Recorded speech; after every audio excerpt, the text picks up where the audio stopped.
Do you want to factor complex trinomials but not let them feel too complex? Today, we're going to tackle just that. And I have a handout down below that you can sign up for and print so you can follow along as we make our way through the video. If you're new to this channel, my name is Danielle, and I'm a high school math teacher and tutor for over 18 years.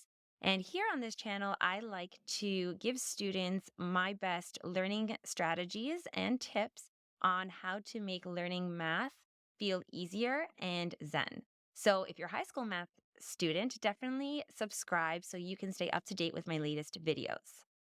Okay, so let's dive into it. I'm going to flip the screen over and we're going to tackle a complex trinomial. And just to give you some context, I actually in class really like to teach the decomposition method because it really helps when you get to factoring for term, because factoring by grouping is a little different. But this is a really cool trick that makes factoring complex trinomials, so just with three terms, a lot easier than using decomposition. So let's flip over the screen and see how this works. Okay, so just like in the last video, we saw trinomials where a is the coefficient in front of the x squared, b is the coefficient in front of the x, and c is the third term, the constant. Now, complex trinomials just means that the a value sitting in front of x squared is not 1. So take a look at this example. We have 6x squared plus 15x minus 21. So the a value here is 6. Okay, again, just like in the last video, I don't want you to pull a Danielle.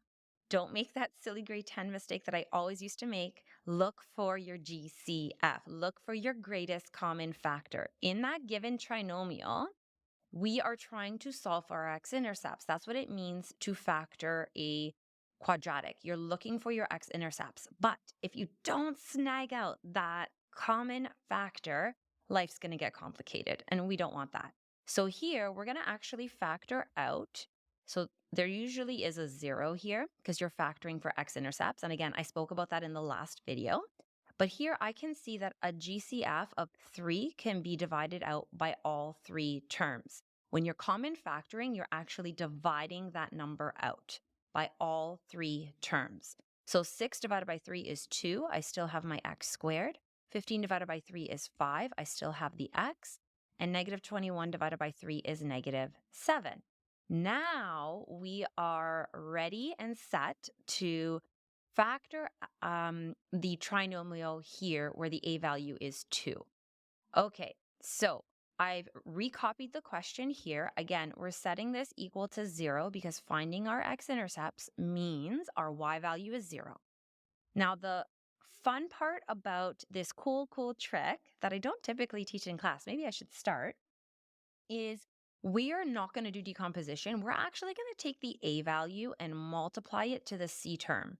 So it sort of follows the first step of decomposition in the sense that you get negative 14 as the product that you would like to work with. And I should actually cross this out. We want the product of a times c together, the a being 2 and the c being negative 7.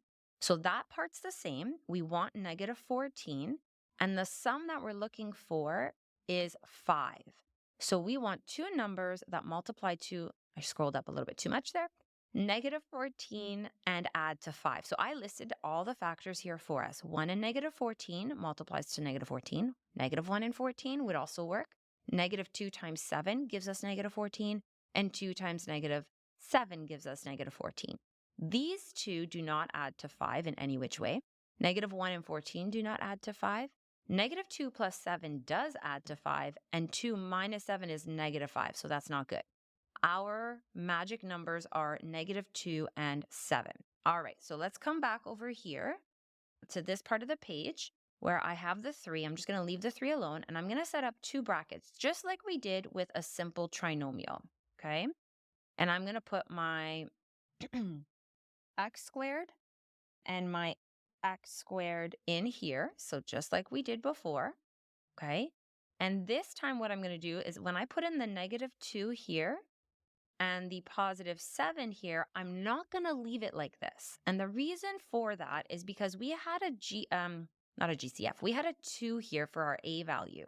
So what the rule is, and let me switch up the colors here so I can make it super obvious on us. Super, super obvious. Let's go with this plum color. Is whatever you multiplied by, so we multiplied by 2 here, you're now going to divide by 2, and you're now going to divide by 2. Feels weird, right? But stick with me, okay? What this means is this is now going to simplify to 1, so 3 bracket x minus 1. There's one of your factors.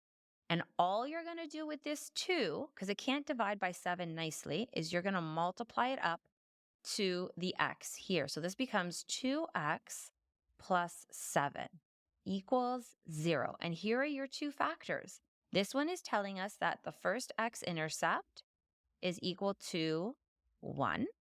And this one is telling us that 2x plus 7 equaling 0 is going to be 2x equals negative 7. So x equals negative, 7 over 2. So those are your two x-intercepts. Do you believe me? Do you trust this process?